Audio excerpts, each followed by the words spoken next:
मूलगुणेषु विशुद्धि वन्दिता सौवसञ्जदे शिरसा इय परलोक इदत्ते मूलगुणेषु कित्त इसामी। पंच परमिष्टि भगवान की, अहिंसामय विश्व धर्म की, सिद्धांत शास्त्र की, परम पूज्य आचार्य भगवान वट्टकेर महामुनिराज की, चारित्र चक्रवर्ती प्रथमाचार्य शांति सागर जी महाराज की, संत शिरोमणि आचार्य गुरुवर विद्यासागर जी महाराज की, शांत मूर्ति वासल रत्नाकर आचार्य गुरुवर सन्मति सागर जी महाराज की, 3 करोड़ महामुनिराजों की,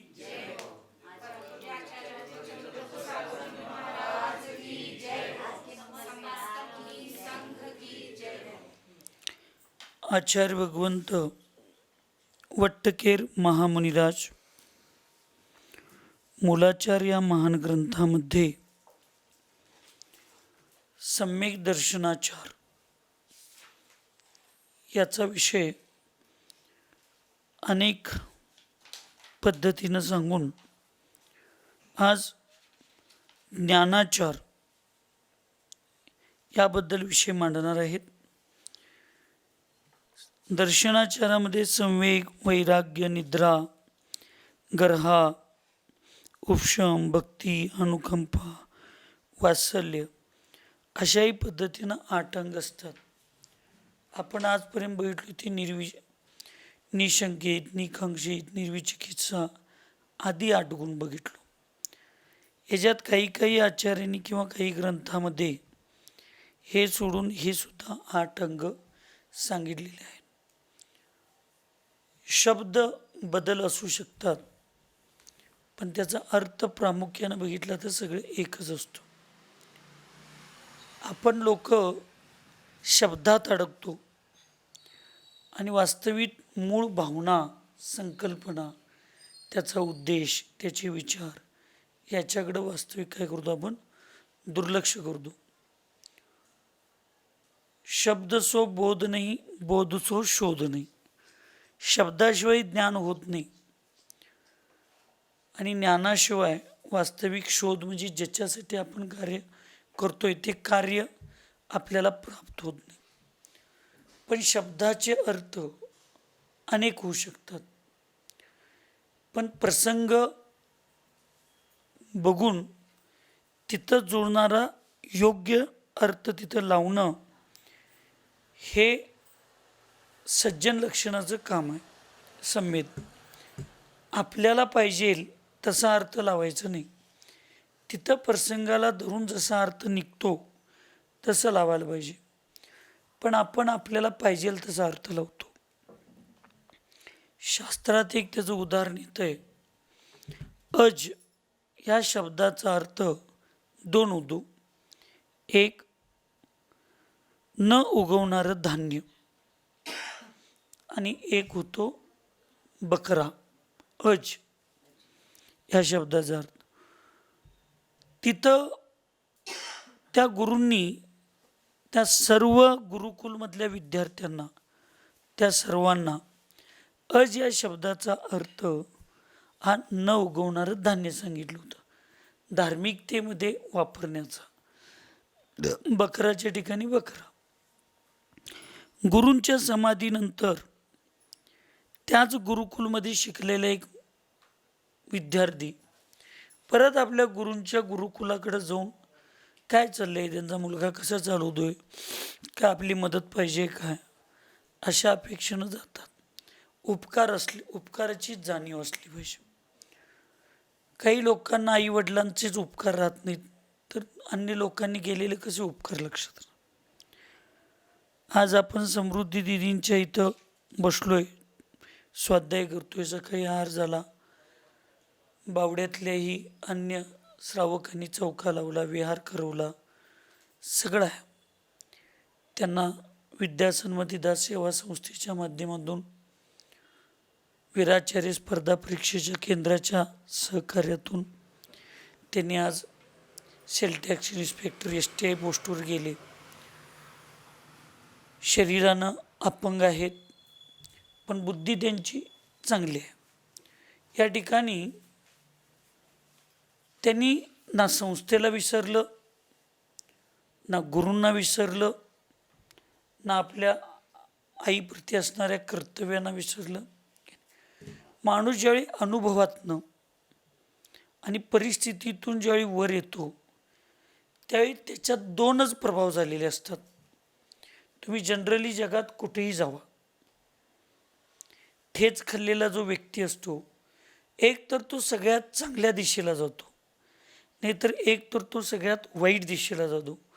तो तुमच्यासारख्या सर्वसामान्य दिशेमध्ये तो सर्वसामान्य जीवन जगू शकत नाही. एक तर तो जाणीव ठेवून अत्यंत चांगल्या लेवलनं आपलं जीवन जगतो, नाहीतर एक तर या जगाशी माझा काय संबंध आहे म्हणून तो एकदम चुकीच्या लेवलला जात असतो. ह्याचे 99% नियती आहे. पण परिस्थिती शारीरिक, मानसिक, आर्थिक, सामाजिक ह्या सगळ्याच परिस्थितीतून अत्यंत कठीण अवस्थेतून वर आल्यानंतर सुद्धा कर्मसिद्धांत, धर्म, संस्कार आणि आपल्या जबाबदारी आणि कर्तव्यातून त्यांनी स्वतःला कधी वेगळं केलं नाही. आणि संस्थेबाबतीत त्यांच्या भूमिका आजही सहकार्याच्या, गुरूंच्या संघाबाबतीत तर समर्पणाच्या, तिथं सहकार्याची अपेक्षा असू नये. ऐका लागलाय, संस्था आणि समाजाला तुम्ही सहकार्य करू शकता, पण देव, शास्त्र आणि गुरु यांना सहकार्य करण्याची ताकद तुमच्यात माझ्यात नाही. तिथं फक्त तुमचा आणि आमचा एकच उद्देश असला पाहिजे, तो समर्पणाचा. तुम्ही देशाला सहकार्य करू शकता, समाजाला सहकार्य करू शकता, एखाद्या संस्थेला सहकार्य करू शकता, पण आई वडील आणि गुरु आणि धर्म हिथं सहकार्य करू शकत नाही तुम्ही, कारण हे सर्वात श्रेष्ठ स्थान आहे. हिथं तुम्ही समर्पणच करू शकता. ही जी नैतिक ज्ञानाची जी भूमिका आहे ना, ती योग्य दिशेनं गेली पाहिजे. आणि म्हणून त्यांनी जसं वेळोवेळी संस्थेचं, संघाच्या चौकशी करतात, मग विद्यार्थ्यांना लागल ते सहकार्य, संस्थेला लागल ते सहकार्य, गुरूंच्या संघाशी वेळोवेळी समर्पित, गुरूंचा आदेश. तसं तिथं शिकलेला एक जो विद्यार्थी होता तो मोठा झाला आता, आणि त्याला वाटलं आपल्यानंतर आपल्या गुरूंचं कसं चाललंय, गुरुकुलचं काय बघण्यासाठी गेला आणि लांबून ऐकत होता. तर गुरूंच्या नंतर आता हिंदू धर्मात आणि जैन धर्मात हा फरक आहे. हिंदू धर्मात गुरु जे असतात ते गुरु त्यांच्या पत्नीसोबत, त्यांच्या मुलांच्या सोबत असं जीवन जगत, आश्रम जगत असतात. तुम्ही अगदी द्रोणाचार्य सगळ्यांचं जरी घेतला तर त्यांच्यासोबत त्यांची पत्नी, त्यांची मुलं, एक आध्यात्मिक संसार असतो त्यांचा. त्यांचा काय असं पूर्णपणे विषयांच्यापासून विरक्ती असं काय नसतं, फक्त मर्यादित कानी, पण जगणं त्यांचं आपल्यासारखं तुमचं जसं सांसारिक जीवन असतं तसंच. आपल्याला त्याच्यात काय फार शिरायचं नाही. प्रत्येकाच्या धर्माचे तत्त्व, विचार हे त्यांच्या त्यांच्या प्रवृत्तीनं त्यांना ते असतात. त्यांच्यात एका विशिष्ट लेवलला आपल्या जशी शैक्षणिक क्षेत्रामध्ये आता तुमचं, आम्हाला फक्त अंगणवाडी आणि बालवाडी होती. आता LKG, UKG, सिनियर गट, ज्युनियर गट हे झालं. त्याच्यानंतर माध्यमिक शाळा, त्याच्यानंतर उच्च माध्यमिक शाळा, हायस्कूल, त्याच्यानंतर आता कॉलेज, त्याच्यानंतर उच्च कॉलेज. म्हणजे पूर्वी लहान बालवाडी हे एक होतं, 4थीपर्यंत किंवा 7वीपर्यंत मराठी शाळा, 10वीपर्यंतच्याला हायस्कूल म्हणत होते, 11वीला ज्युनियर कॉलेज, 11वी-12वीला, आणि FY पासून पुढे गेला तर सिनियर कॉलेज. असं प्रत्येक धर्मातले एक वैचारिक पातळी असते. त्यामुळं आपल्याला काही तिथे, पण आपल्या जैन सिद्धांतामध्ये ह्या सगळ्यांचा त्याग म्हणजे साधुत्व असं सांगितलं. त्यामुळं नियमानं, परंपरेनं त्या गुरूंच्या समाधीनंतर ती गुरुकुल सांभाळण्याची जबाबदारी त्यांच्या मुलावर आली. आपल्यात साधूंच्या समाधीनंतर, आचार्यांच्या समाधीनंतर त्यांच्या संघात असणारे ज्येष्ठ जर साधू आध्यात्मिक, सामाजिक, धार्मिक सगळ्या गोष्टीकोनातून जे ज्ञानी असतात किंवा असतात त्यांना ते पद दिलं जातं, त्या जबाबदाऱ्या दिल्या जातात. इथं जैन धर्मामध्ये रक्ताचं आणि पारिवारिक नातं हे दीक्षेच्या क्षणालाच तोडलेलं असतं. त्यामुळं इथं जैन धर्मातले नियम अटी वेगळे आहेत, पण तिथं तसं होतं. मग त्या साधूंनी त्यांना त्या गुरूंच्या मुलांना तिथं शिकवत असताना त्या गुरुकुलच्या विद्यार्थ्यांना अज या शब्दाचा अर्थ बकरी होतो आणि ते देवापुढं चढवायचं असतं असं सांगितले. आणि वास्तविक अशा पद्धतीने हे देवांच्या पुढं बळी देणं आदी पद्धती चालू झाल्या. जैन सिद्धांतामध्ये प्रत्येक देव हा दिसायला सुंदर असतो आणि देवांच्यामध्ये कुठलेच देव हे जेवतच नसतात. त्यांच्या गळ्यामध्ये अमृताची कुप्पी असते आणि ते मानसिक आहार, म्हणजे ते मी तुम्हाला आकडेवारी इथं सांगत नाही, ते तुमच्या डोकीच्या पलीकडचा विषय. पण जेवढे वर्ष ते जगत असतात त्यांचं आयुकर्म असतं, त्याच्या एवढ्या पटीने एवढं वर्ष झालं की आपोआप तिथलं कंठातून एक थेंब अमृत झरत असतं आणि ते तेवढे दिवस जगत असतात. मानसिक आहार वगैरे असं त्यांचा असतो. त्यामुळे खाण्यापिण्याची जी भूमिका देवगतीतल्या देवांच्या बाबतीत जी सांगितली ती जैन सिद्धांत कधी स्वीकारत नाही, कारण ते देव आहेत. देव जोपर्यंत स्वर्गात जात नाहीत, ते मनुष्य गतीत असतात, तोपर्यंत ते खात पित असतात. मग श्रीकृष्णजी असू देत, प्रभू रामचंद्रजी असू देत, आपल्या आदिनाथ भगवंतांनी आहार घेतला हे. पण एकदा हिंदू धर्माप्रमाणे स्वर्गात जाणारे देव किंवा जैन धर्माप्रमाणे मोक्षाला जाणारे देव, मोक्षाला जाणाऱ्या देवांचं तर अनंत काल त्यांचं खाणं पिणं त्यांचं तवाच सुटलेलं आहे. पण हिंदू धर्मातले जे देव जेव स्वर्गात जात असतात, परत ते परिस्थिती वेळ बघून जन्म घेतात, आधी अवतार घेतात. हे जे सांगितलं श्रीकृष्णाच्या पूर्वीचा अवतार प्रभू रामचंद्रांचा वगैरे, तर ते हित असतात तोपर्यंत ते खात असतात. पण ते देव म्हणून ज्यावेळी त्यांची संज्ञा होती, मनुष्यगतीतला महापुरुष म्हणून जोपर्यंत असतात तोपर्यंत ते खातात पितात. पण त्यांची एकदा समाधी अथवा त्यांचा एकदा मृत्यू झाला आणि ते मनुष्यगती सोडून ज्यावेळी अन्य देवगतीत वगैरे जातात त्यावेळी ते खात नाहीत. पण आज जैन असू देत अजैन असू देत, आपल्या जिभेची चोचले पुरवण्यासाठी आणि एक देवाच्या नावावरच सगळं होऊ शकतं. चांगलं पण देवाच्या नावावर घडू शकतं आणि वाईट पण देवाच्या नावावर घडू शकतं. आज देवाचं नाव घेतलं तर सगळी लोक काय होतात, आंधळ्या भक्तिगत आपोआप सगळे एकजुटतात आणि मग चांगलं करताना वाईट करण्यासाठी सुद्धा ते मागं पुढं बघतं. ही एक ह्या राजकीय आणि ह्या अशा तथाकथित स्वतःला गुरु मानणारे किंवा अशा लोकांची एक पद्धत चालू झाली. आणि त्यामुळं ते हिंदू धर्माप्रमाणे 33 कोटी देव आहेत आणि ते एका गाईमध्ये वास करतात. मग हे 33 कोटी देव आमची मान्यता, 33 कोटी देवांना आज एकट्या समृद्धी दिदी अपंग आहेत, एकट्या कमुदत, पण 4-5 लोकांना ते सांभाळतात. हे तुमच्या डोळ्यासमोरचं उदाहरण आहे. तुमच्या घरी सुद्धा एखादा व्यक्ती मिळवत असेल, तुम्ही 3-4 लोक निवांत बसून खात चला. जर एक सामान्य व्यक्ती 4-5 लोकांचं पालन पोषण करू शकतो, तर 33 कोटी देवांना, भारतातले 150 कोटी जीवांना एका देवानं 5 लोक दत्तक जरी घेतला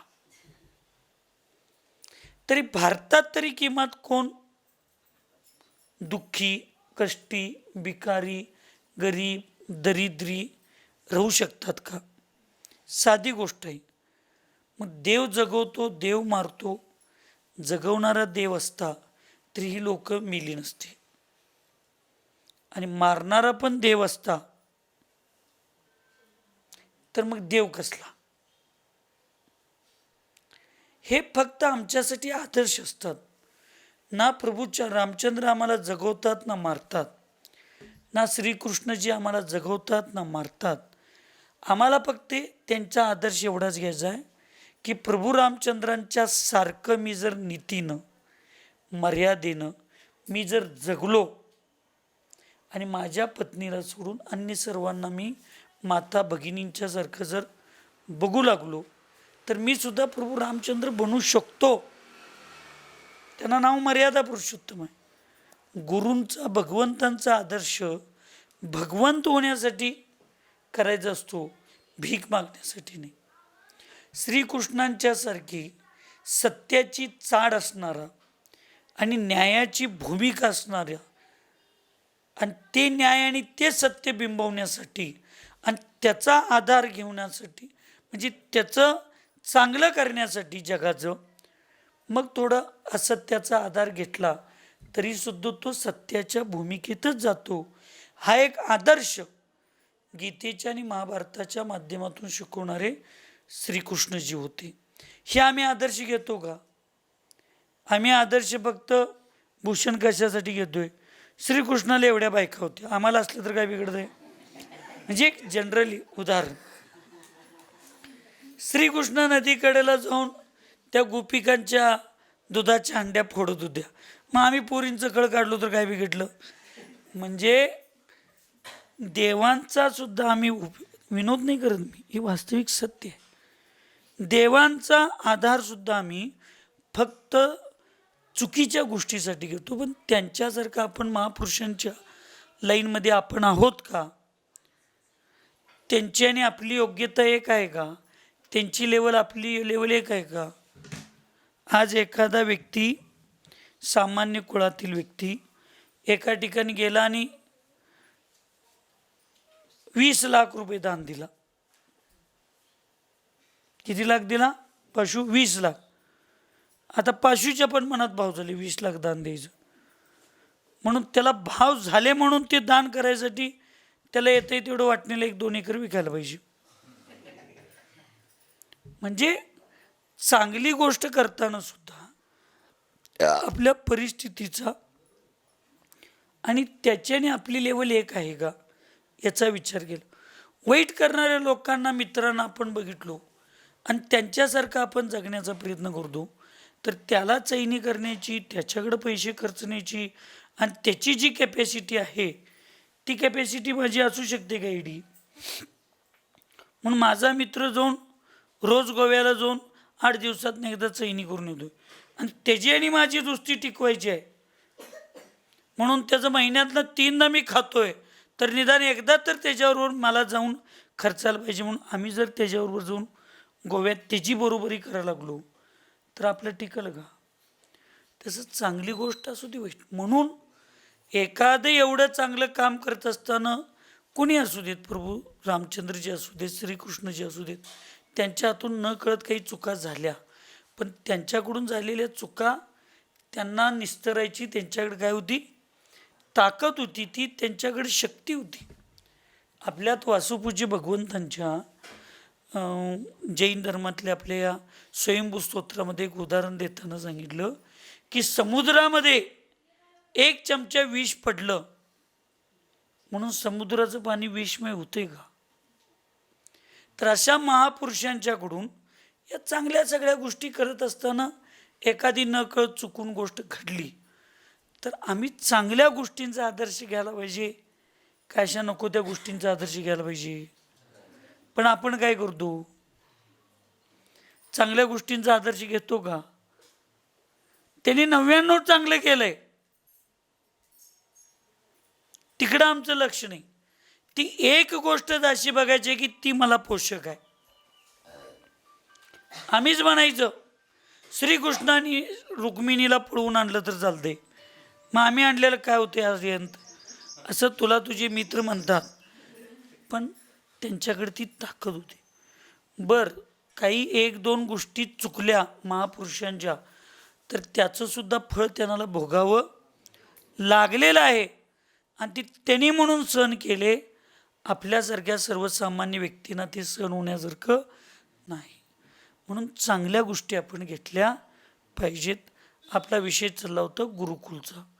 अज या शब्दाचा अर्थ बकरी, आणि बकरी देवापुढं चढवायची असते हे त्यानं सांगितलं. आणि तिथून या गोष्टी बऱ्यापैकी चालू झाल्या. भावहिंसा सुद्धा आपल्यासाठी फार महत्त्वाची फळाला निमित्त असते. एक राजा राज्य जिंकून आल्यानंतर त्याच्या सेनापतीनं प्रधानमंत्र्यांना सांगितलं की तुम्ही राज्य जिंकून आलाय तर तुम्ही नगरात जात असताना तुम्हाला एक प्राणी बळी द्यावा लागेल. राजाचं प्रेम आणि आस्था आणि श्रद्धा जैन धर्मावर होती. तो म्हणला, अरे अगोदरच युद्ध करून हजारो जीवांना मारून मी पाप मिळवलोय, त्याचंच प्रायश्चित्त आणि त्याचंच मला प्रतिक्रमण करायचं आहे, आणि परत एखाद्या मूक प्राण्याला मारायचं तुम्ही कसं काय? नाही नाही, ते करायला पाहिजे, करायला पाहिजे. तो म्हटला 3 काळात मी करणार नाही. मग त्या माणसानं त्या राजाला सांगितलं, बरं ठीक आहे, प्राणी मारायचं राहू दे, कणकीपासून तयार केलेलं प्राण्याचं तर बळी द्या. आणि मग तो म्हटलं त्याला काय, त्याच्यात काही जीव असते काय? पण त्या आकाराचा केलेल्या प्राण्याचा, त्या कणकीपासून केलेल्या प्राण्याचा बळी दिलेल्याचं पाप त्या राजाला पुढल्या भावात फार दुःख भोगावं लागलं. म्हणून आपल्या धर्मातली लोक जैन धर्मात बळी देत नाहीत, पण हे नारळ जे फोडतात ना देवापुढं, हे नारळ फोडण्याची सुद्धा पद्धत बळी दिलेलेच भाव आहेत. बावडेवाले ऐका लागलाय? हा, हे नारळ फोडण्याची जी पद्धत आहे ना, ही नारळ फोडणं म्हणजे बळी देण्याचीच पद्धत आहे, एकाला 2 करणं. म्हणून जैन धर्मात मंदिरामध्ये कुठेही नारळ फोडलं जातं. आणि जैन समाजातल्या शाण्या, सम्यक दृष्टी, ज्ञानी, धार्मिक लोकांनी नारळ फोडायचं नसतं. ह्या अशा एक एक माणसांच्या महत्त्वाकांक्षी प्रवृत्तीमुळं ही एक एक गोष्टी काय होत गेल्या, अशा वाढत वाढत चुकीच्या पद्धती चालू झाल्या. मग त्याला ते क्षण झालं नाही त्या दुसऱ्या शिष्याला, आणि तो गेला आणि म्हणला, अरे बा मित्रा, काहीतरी तुझा गैरसमज झाला आहे. तुझ्या वडिलांनी म्हणजे आमच्या गुरूंनी असं शिकवलं नाही. भगवंतांच्या पुढं अज या शब्दाचा अर्थ न उगवणारं धान्य चढवायला जाईल. म्हणून अनेक हिंदू मंदिरामध्ये आज सुद्धा असं लाह्या, भात असे न उगवणारे धान्य चढवतात. आणि जैन धर्मात तर तांदूळ चढवायला सांगितले, कारण ती उगवत नाही. तो म्हणला, माझ्या वडिलांनी काय शिकवले मला माहीत काय, तुला माहीत? तू जास्त दिवस सान्निध्यात राहिलास काय, मी जास्त दिवस राहिलो? इगो प्रश्न निर्माण झाला. ऐकायला लागलाय? आपल्या मुलांच्यात सुद्धा एक भैया काय दुर्गुण आहे. तुम्ही फार चांगलं काम करताय, सगळं करताय, सांगू काय नको? नको तर राहू दे. अजून सांगायच्या अगोदर तुमची चेहरा पडली तर कशाला सांगायचं उगच? सांगा म्हटलं तर सांगतो, नाही तर नको सांगू. तुम्ही कधी आपले एकमेकाचा शब्द खाली पडून दिलाय काय?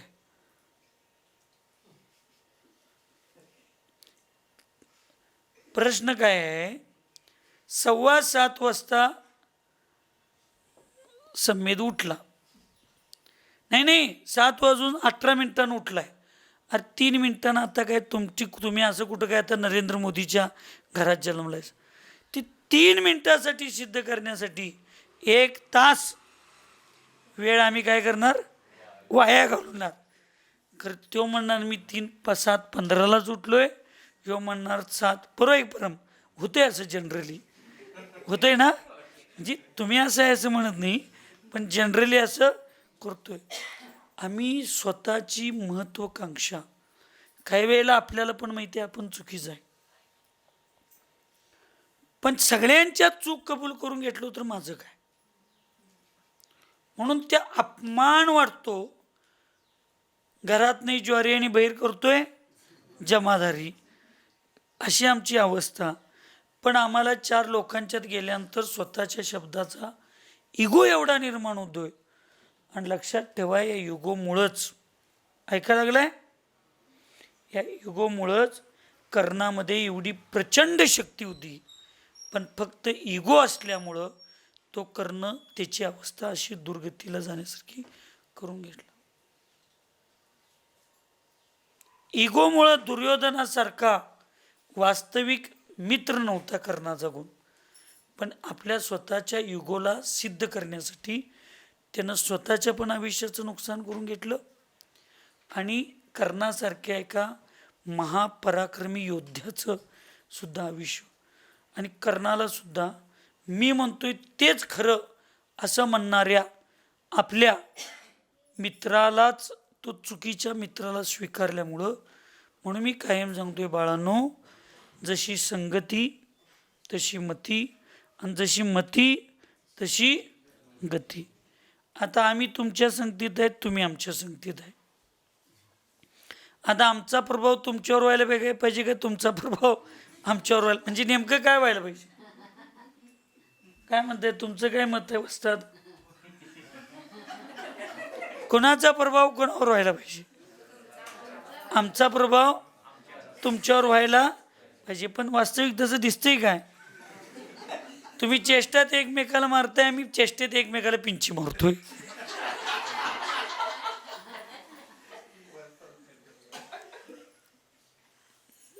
Point is noted.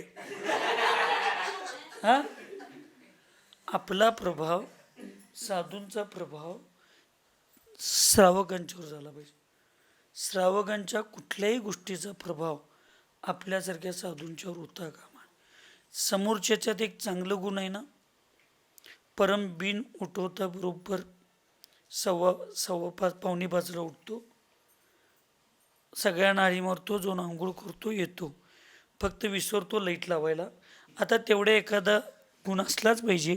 100% चांगलं असलं तर मग माझ्यापेक्षा तो देवत्वाला लवकर प्राप्त होईल, म्हणून तो उठतो पावणे पाचला बिन उठवता. पण लाईट लावायला पाहिजे, प्रतिक्रमण महाराजजी करणार वगैरे गोष्टी लक्षात नसतात, तो आपल्या आपल्या नादात असतो, झोपत असतो. पण बाकीच्यांच्यापेक्षा हा गुण त्याच्याकडे काय आहे, चांगला आहे. उठतो, आपलं आपलं काम करतो, आवरून आला की महाराजजी दिवस उगवायच्या अगोदर महाराजांचं भक्ती चालू झालं की तो आपलं आपलं महाराजांचं साहित्य गोळा करून गाडीत नेऊन ठेवतो. चांगला गुण आहे. आपण साधू असून सुद्धा हा जर गुण आमच्यात नसेल तर तो चांगला गुण घेण्याची आमच्यात भाव असले पाहिजे. पण आपण जर मुलांच्यातून मुलांच्यासारखंच वागायला लागलो तर मग संगतीचा प्रभाव आपल्यावर होता कामा नये. आपल्या चांगल्या संगतीचा प्रभाव त्यांच्यावर व्हायला पाहिजे. आमच्यासारख्यांच्या संगतीत राहून आमच्यासारखाचा चांगला स्वभाव तुमच्यावर प्रभाव होईल. आम्ही आमच्यापेक्षा मोठ्यांच्या संगतीत राहिल्यानंतर त्यांच्या चांगल्या गुणांचा प्रभाव आमच्यावर व्हायला पाहिजे. हा नियम आहे. त्यामुळं संगतीचा प्रभाव चांगला पण होतो आणि वाईट पण होतो. त्यामुळं आपण आपली संगती कशी ठेवायची असते याचा विचार आपण केला पाहिजे. आपले मित्र नेमके कसे आहेत, आपण ज्यांच्यासोबत राहतो ती लोक कशी आहेत, त्या लोकांच्या संगतीत राहून नक्की माझ्या देशाचं माझ्यामुळं काही नुकसान होईल का?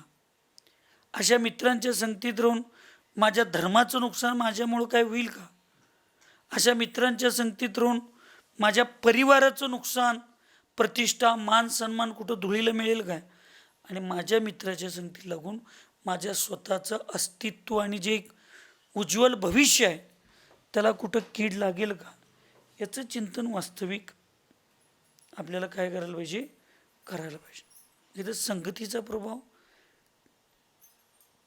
कर्णावर झाला, संगतीचा प्रभाव शकुनी मामाचा दुर्योधनावर झाला, आणि तेच महाभारतात गेला तर तिथं लक्षात ठेवा, दिसायला तर 2 मामा फिक्स आहेत आणि 2 भाचे आहेत, एक श्रीकृष्ण आणि एक कंस. एक श्रीकृष्ण, एक तो अभिमन्यू, आणि एक दुर्योधन, आणि एक कंस हे शकुनी. 3 मामांचं उदाहरण महाभारतात आहेत आणि 3ही भाचेच आहेत. एक कंसासारख्या निष्ठुर मामाचा वध करणार, प्रजेला सुखी समाधान ठेवणारे सुद्धा कृष्ण भाच्याच्या भूमिकेत किती योग्य आहेत. एक श्रीकृष्ण आपल्याच भाच्याला अभिमन्यूला लहान वयामध्ये ह्या जगातल्या दिसणाऱ्या आणि न दिसणाऱ्या दोन्ही शत्रूंच्या बरोबर कसं लढायचं असतं हे शिकवणारा तो मामाच आहे. आणि एक भाचा दुर्योधन आणि त्याला शिकवणारा पण मामाच आहे की कपट करून अन्याय कसा करायचा असतो स्वार्थासाठी. हे दोन्ही महाभारतात एक श्रीकृष्ण फक्त आपल्या मामाच्या संगतीत राहिला नाही, पण मामाचा अन्याय संपवला. इथं 3 मामा आहेत आणि 3 भाचे आहेत. इथं किमान 2 मामा आणि 2 भाचे एकमेकाच्या संगतीत आहेत. तर कुणाचा प्रभाव कुणावर कसा झाला? संगतीचा प्रभाव.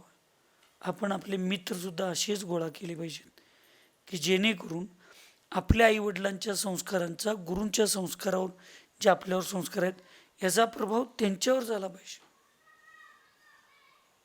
अशी कित्येक आय टी क्षेत्रातली मुलं आहेत, आय टी क्षेत्रातली, प्रशासनातली, म्हणजे जसं समृद्धी दिदी वगैरे आहेत, प्रणाली ते वगैरे, असे प्रशासनात अशी कित्येक लोक आहेत की ते आपल्या लेवलच्या असणाऱ्या अधिकाऱ्यांना शाकाहारचा, अहिंसेचा, व्यसनमुक्तीचा आणि नीतीचे धडे शिकवून चुकीच्या मार्गावर असणाऱ्या अधिकाऱ्यांना चांगला मार्ग लागला.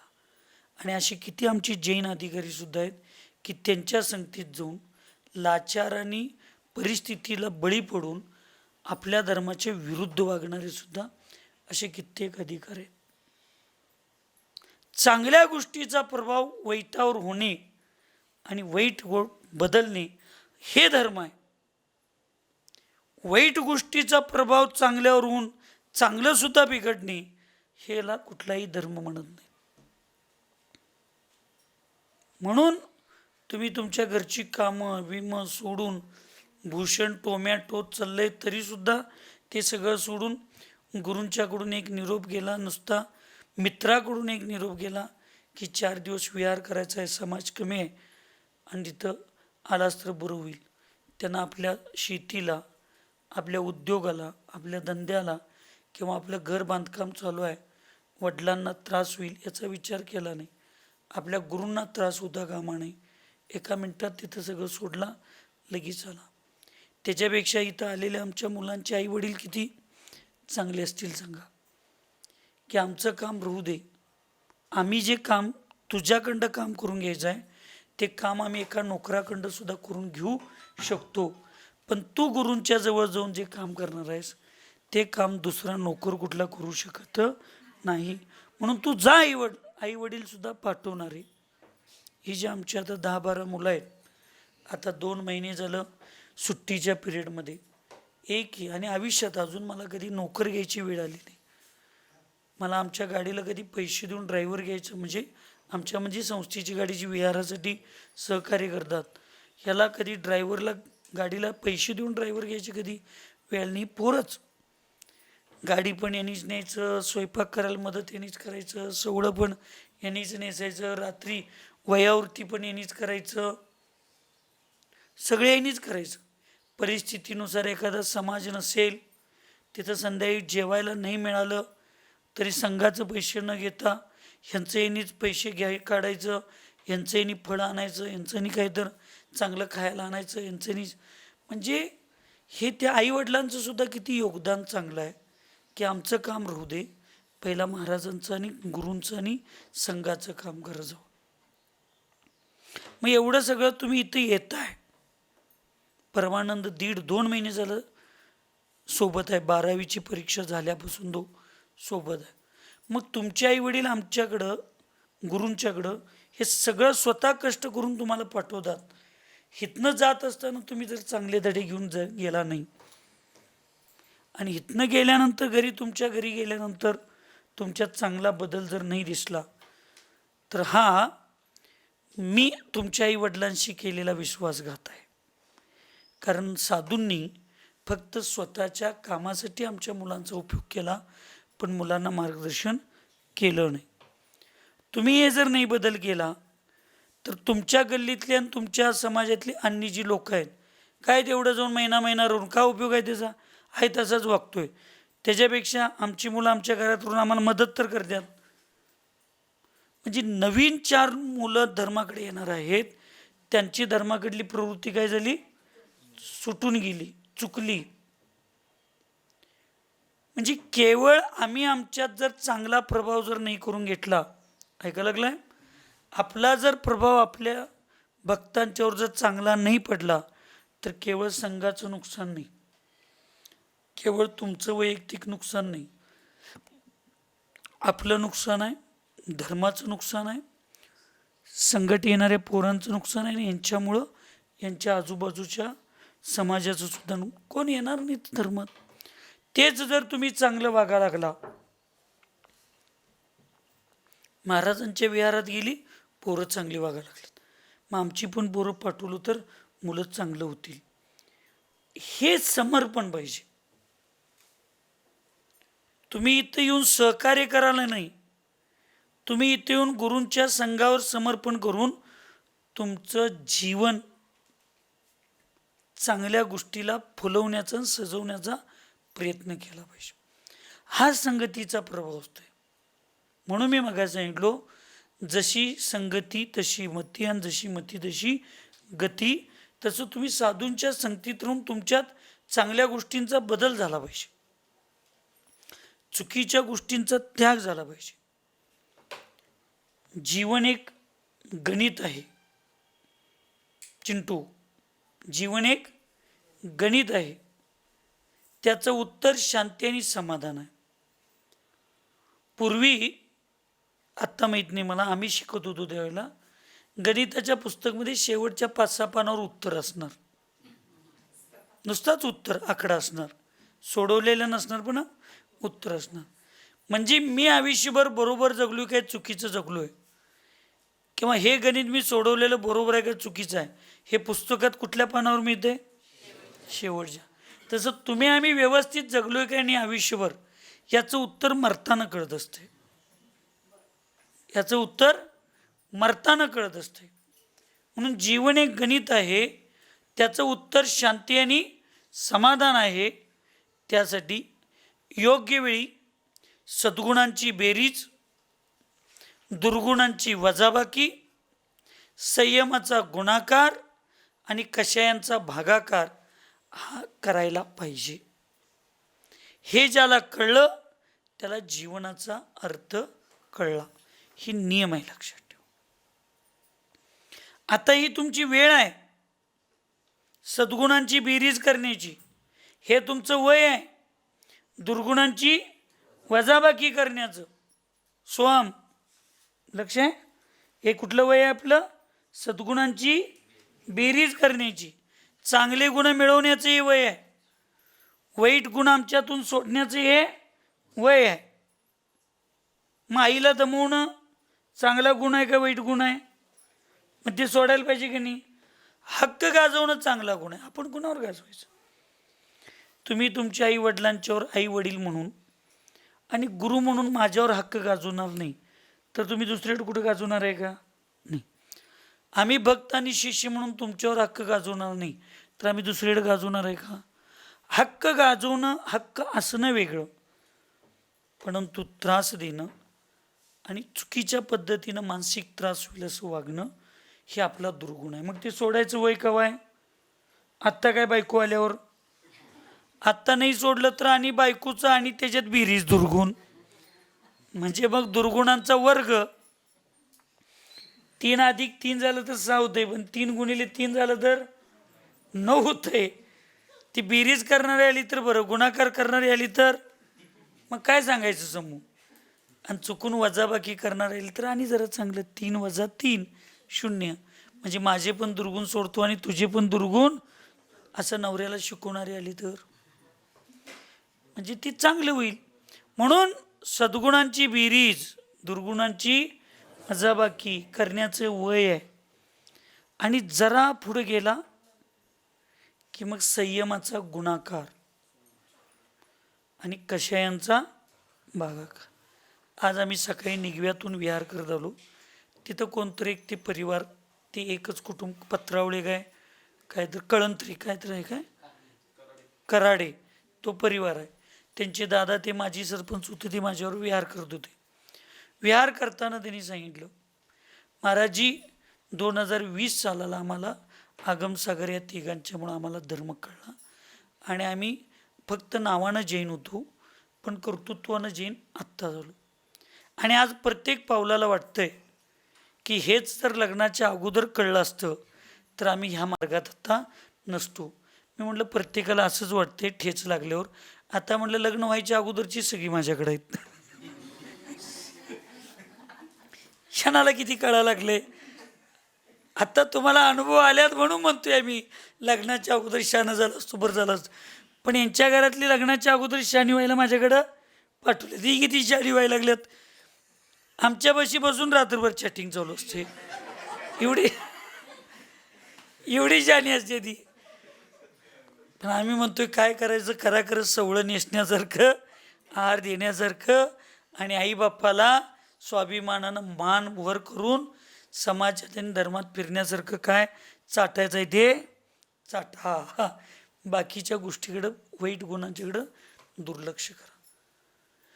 प्रत्येक व्यक्तीला हा विनोदाचा भाग म्हणून तुम्ही सोडा लागलाय, पण प्रत्येक व्यक्तीला भूषण वेळ गेल्यानंतर शानपण येते आणि परत ती शानपण परत घ्यायला ती वेळ आयुष्यातनं गेलेली कधी परत येऊ शकत नाही. म्हणून तुमचं पुण्य फार चांगलं आहे की तुम्ही साधूंच्या संगतीत राहताय.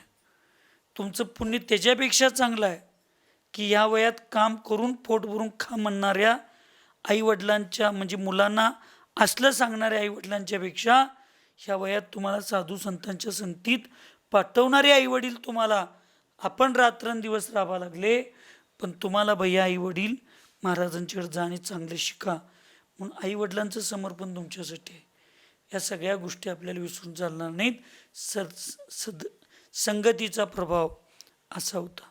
आणि महत्त्वाकांक्षापासून आपला विषय चालला होता की त्या गुरुच्या शिष्याला, मुलाला एवढी महत्त्वाकांक्षा निर्माण झाली की तो चुकीचा आहे माहीत असून सुद्धा तो स्वीकारायला तयार नाही. मग आता या दोघांच्या मध्ये तिसरा एक त्यांचा मित्र होता, वसुराजा म्हणायचा. तो राजकुमार होता आणि तो आता राजा झालता. या दोघांचं बरोबर कुणाचं आणि खोटं कुणाचं, सत्य कुणाचं आणि असत्य कुणाचं सांगायची क्षमता त्याच्याकडेच होती. आता प्रूफ आय विटनेस. मग म्हटले त्याच्याकडे जाऊन विचारायचं. मग तो मित्र होता तो नारद म्हणला की जर अज या शब्दाचा अर्थ न उगवणारं धान्य देवापुढे चढवायचं असतं जर सांगितलं तर तू मृत्यूदंडाला स्वीकारायचं. आणि अज या शब्दाचा अर्थ बकरी असं सांगितलं असेल तर मी मृत्यूदंड स्वीकारायला तयार आहे. ठीक आहे म्हटले. चालू झालं. हे दोघांची चर्चा त्या गुरुच्या पत्नीनं ऐकली. कोण ऐकली? गुरूंच्या पत्नीनं. आता तिला सुद्धा सत्य माहीत होतं पण पुत्र प्रेम ऐकायला लागलाय. अस्मिता दिदी झोपायला दौडतो आहे काय, ऐकायला लागलंय. उत्तर नाही आले की मला वाटते झोपायलात. हां, हे पुत्रप्रेम गांधारीसारखं होतं की गांधारीला सुद्धा माहीत होतं की माझी मुलं चुकीच्या दिशेनं चालल्यात. पण शेवटी पुत्रप्रेमापोटी गांधारीनं कुंतीला सुद्धा शाप दिला. गांधारीनं श्रीकृष्णाला सुद्धा शाप दिला की आपला हिंदू धर्माप्रमाणे की आपली मुलं चुकीची आहेत. तिला कधी वाटलंच नाही की भर सभेमध्ये एखाद्या स्त्रीचं वस्त्रहरण करणारी माझी मुलांनी किती मोठं पाप केलेत. हे आपल्या मुलांची चूक दिसली नाही. पण चुकीच्या मुलग्याला शिक्षा देण्यासाठी पांडवांना मदत करणाऱ्या श्रीकृष्णाला मधून शाप दिली. हे पुत्र प्रेम, आंधळं प्रेम त्या आईला जागं झालं आणि ती ह्या दोघांच्या अगोदर वसुराजापाशी जाते आणि घडलेली घटना सांगते. तो वसुराजा म्हणतोय, कसं काय शक्य आहे? गुरुनी तर नच उगवणारं धान्य सांगितल्यात, मी बकरी कसं चढवायला सांगितलं तसं सांगू शकतोय? ते ती म्हणते, आठव, ऐका लागलाय पोरांनो, अशी माझ्याकडे कित्येक मुलं आहेत. समृद्धी दिदींना पण त्यातली 1-2 मुलं माहिती आहेत. इतकी महत्वाकांक्षी मुलं आहेत आणि इतकी उपकाराची अपकार करणारी मुलं आणि मुली आज जन्मल्या की सगळ्यात पहिला वचन आपल्या आई वडिलांना दिलते की मी अधिकारी होणार. ते वचन मुलं विसरली, मुली पण विसरल्या. बरोबर आहे? कित्येक मुलांनी मुलींनी मला वचन दिलं की मी अधिकारी होणार आहे. पहिलं वचन आई वडिलांच्यासाठी होतं, दुसरं वचन आम्हाला दिलेलं होतं आणि तिसरं वचन कुठे शाळेत त्या शिक्षण करत असताना मुलींना अजैन मुली वगैरे त्यांना भेटल्यावर दिलं. आता मला प्रामाणिकपणे सांगा, सगळ्यात पहिलं वचन कुणाला पाळणं पहिलं कुणाची गरज होती? दुसरं वचन कुणाला? त्यांना तर सांगितलं होतं अधिकारी पण होणार आणि धर्म पण सोडणार नाही. आणि तिसरं वचन त्या मुलगीला होतं, लोकांनी जन्म देणाऱ्या, पोटात 9 महिने ठेवणाऱ्या आईचं उपकार विसरले, रात्रंदिवस कष्ट करून वाढवणाऱ्या बापालाचं वचन कष्ट विसरले, 10 वर्ष रात्रंदिवस मार्गदर्शन करून अडीअडचणीला मदत करणाऱ्या गुरूंना दिलेलं वचन विसरलं आणि जाता जाता वासनेपोटी आणि प्रेमापोटी दिलेल्या मुलामुलींच्या वचनासाठी आपण जातो. भावनिक वचन दिलेलं प्रभाव. म्हणून स्त्रियांना कधी वचन द्यायचं नाही. आचार्य सांगतात प्रवचन द्या, पण बायकांना तर कधीच हो. माझ्यासारखा मी अडकलो आणि तुम्ही कुठल्या गोष्ट? आमच्यासारख्यानं आम्हाला गांधारी व्हायची वेळ आली की दिसून सुद्धा डोळं झाकून बांधून फिरायची वेळ यायला लागली. का? शब्द आहे, मोडू शकत नाही आपण, तोडू शकत नाही. दशरथाला शब्द कैकेयीला शब्द दशरथानं दिला, प्रभू रामचंद्रांना वनवासाला जावं लागलं. महाभारताची सुरुवात द्रौपदीमुळे झाली नाही. महाभारताची सुरुवात मत्स्यकन्येला आपल्या पित्याला खुश ठेवण्यासाठी आणि पित्याबरोबर लग्न करायला परवानगी मागण्यासाठी मत्स्यकन्येनं देवदत्त काहीतरी भीष्माचं नाव होतं, त्याला वचन मागितली की मी जरी तुझ्या पित्याबरोबर लग्न केलो तरी तुझ्या पित्यापासून मला होणारी मुलं आयुष्यभर तुझी नोकर म्हणून, तुझे दास म्हणून तुझ्या मागं पुढंच फिरावं लागणार आहे. माझी मुलं कधी राजा होणार? आणि वडिलाचं तर प्रेम त्या मत्स्यकन्येवर होतं आणि त्या मत्स्यकन्येची बुद्धी मत्स्यकन्येसारखीच असणार आहे. तर आपल्या वडिलाला खुश ठेवण्यासाठी, आनंदी करण्यासाठी त्या ठिकाणी त्या देवदत्त काय त्याचं नाव होतं, त्यानं गंगा नदीमध्ये प्रतिज्ञा केला की मी हस्तिनापूरचा रक्षक म्हणून राहीन आणि तुझ्याच मुलाला राजा करेन. मी कधी हस्तिनापूरचा राजा होणार? तिथून हस्तिनापूरची गळती चालू झाली. खरी आपण म्हणतोय द्रौपदीमुळे झाली. म्हणजे बायकांची, मग ती आई असू शकते, पत्नी असू शकते, कुणी असू शकतं, भावनेच्या भरात चुकीचं वचन स्त्रियांना दिलं की त्या स्त्रिया कधी इमोशनल ब्लॅकमेलिंगचं, कुठल्याही युनिव्हर्सिटीमध्ये न जाता PhDची पदवी मिळालेलं या विश्वातलं सगळ्यात महत्त्वाचं पात्र कुठलं असेल तर कोण आहे ते? स्त्री, महिला. सगळ्यात. आत्ता मला बहिरच एक आई म्हटली, बरोबर माझी मुलगी ब्लॅकमेलिंग करते महाराजजी. एवढ्या गर्दीत आता मी तिला मारू शकत नाही, बोलू शकत नाही, हे तिला माहीत आहे म्हणून बरोबर मोबाईल मागा लागल्या. म्हणजे हे स्वभावत आहे. त्या मुलगीचं वय किती आहे? 2, 2.5, 3 वर्ष, 4 वर्ष वय आहे. पण 4 वर्षाचं वय असणाऱ्या सुद्धा त्या मुलगीला हे जन्मताच ब्लॅकमेलिंग करायचं, इमोशनल. अरे मी विनोद म्हणून कधीही सांगत नाही, तुम्हाला सावध करायला लागलोय.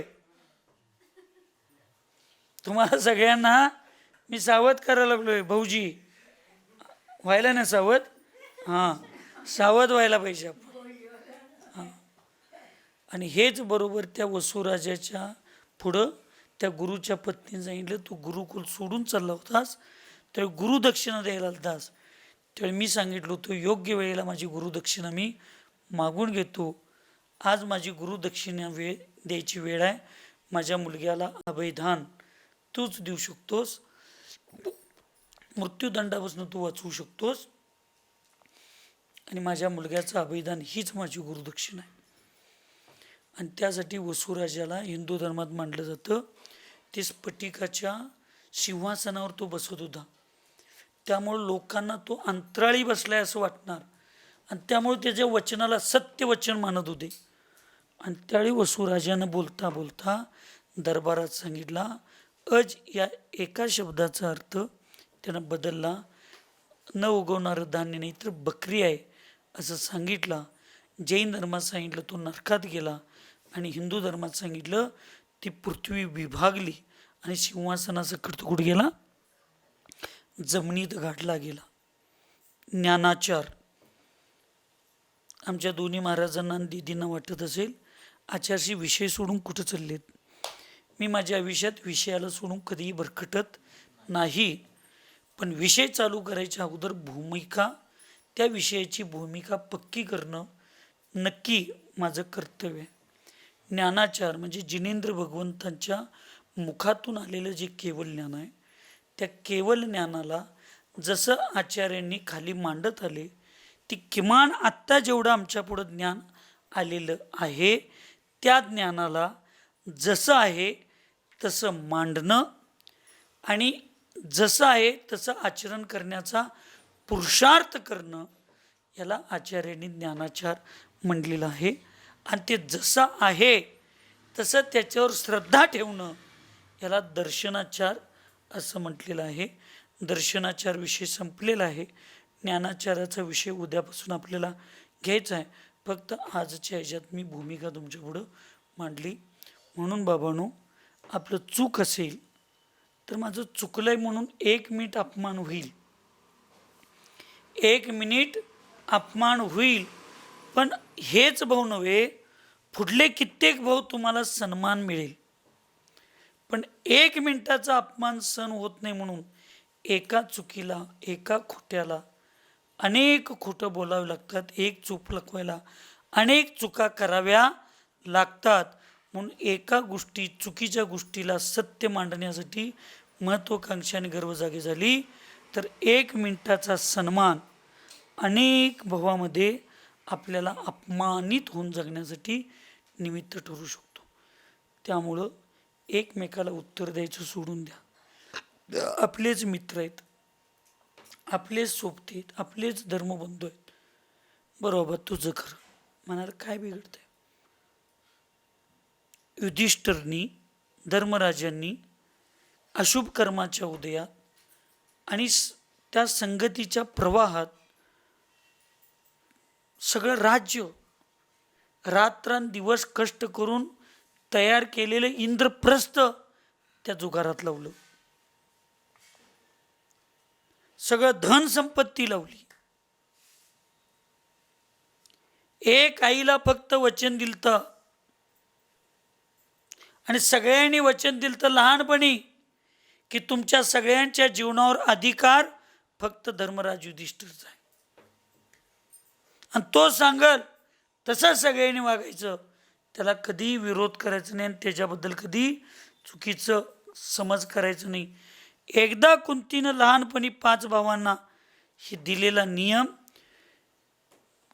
अर्थात घेऊन दुर्योधन आणि शकुनी मामांनी ह्या 4 राहिलेल्या भावांच्यावर सुद्धा तुझा अधिकार आहे, ही तुझी संपत्ती आहे, बघ चुकून एक भावाला लावलास तर तुझी संपत्ती सगळी, एकदा जिंकलास तर सगळं तुला परत, असं म्हणून 4 भावांना दावावर लावला. आणि शेवटी तुमच्या 5 जणांची संपत्ती म्हणजे तुझी बायको, तू ते लाव बघ, जिंकलास तर तुला सगळं मिळेल. आणि ते युद्धाचा पहिलाच नियम होता की सर्वस्वाचा पूर्ण पराजय झाल्याशिवाय निम्म्यातनं उठायचं.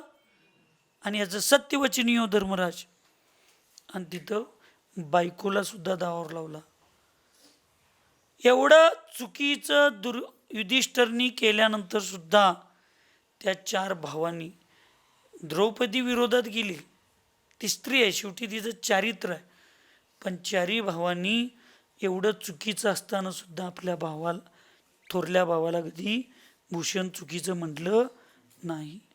असं तुम्ही साधूंच्या जवळ राहत असताना ना, असं पांडवांच्यासारखं मैत्रीपूर्वक जगलं पाहिजे, एकमेकांच्यावर विश्वासपूर्वक जगलं पाहिजे. कौरवांच्यासारखं क्याल किल क्याल किल क्याल म्हणजे एकमेकाबरोबर असं काय, हे तुम्हाला आत्ता जर सवय लागली तर तुम्हाला घरात सगळ्या भावांच्या बरोबर घरगुती जीवनात चांगली सवय लागते. याचा अर्थ तुम्ही भांडताय असं नाही, पण सवय चांगलीच लागली पाहिजे, सवयी चांगल्याच असल्या पाहिजेत, तर ह्या सगळ्या गोष्टी आहेत. म्हणून भगवंतांनी ज्ञानामध्ये प्रेमानं आदरानं वागायला सांगितले. म्हणजे ज्ञानाचं सुद्धा छळकपट करायचं नाही भूषण. परमानंद नाव आहे. परमानंद म्हणजे जीवनाचा आणि आत्म्याचा परम आनंद घेणारा तो परमानंद, ते मोक्षाकडे घेऊन जाणारं नाव आहे. आणि तुम्ही त्याला प्रेमानंद म्हणून तुम्ही त्याला नको त्या गोष्टीत पाडण्याचा प्रयत्न, हे ज्ञानाचाराचा दुरुपयोग आहे असं सांगायचं आहे मला. म्हणजे ज्ञान आणि शब्द, एक शब्दाचा अर्थ बदलला तर तो कुठे गेला, तो सांगा, गेला का नाही. त्यामुळं अत्यंत चांगल्या पद्धतीनं आपण सगळीजण गुण्यागोविंदानं प्रेमानं आनंदानं आपण एकमेकाशी राहिलो तर हेच आपल्या संघामध्ये चालतं फिरतं शिबिर आहे. एका ठिकाणी राहून शिबिर नाही. आपलं शिबिर कसं आहे, चालतं फिरतं आहे. पण ते शिबिरात विद्यार्थी कमी जरी असले तरी त्यांच्याकडं गुणवत्तासुद्धा तेवढी क्वालिटीची असली पाहिजे. म्हणून सगळ्यांनी आनंदानं जिनवाणी जी सांगितलेली आहे, भगवंतांनी जी वाणी सांगितलेली आहे, त्याला आनंदानं स्वीकारून प्रेमानं स्वीकारून या जगाचा प्रेमानंद आणि केस उडवून देवानंद आणि गाडीच्या पुंगळ्या काढून प्रेमानंद होण्यापेक्षा पुस्तकांना वाचून विवेकानंद व्हा, तर तुमच्या जीवनाचा आनंद तुम्हाला सगळ्यांना मिळेल. सुखी रहे सब जीव जगत में, कोई कभी न घबरावे, वैर पाप अभिमान छोड़ जग, नित्य नए मंगल गावे. ओम नमः. सबको क्षमा, सबसे क्षमा.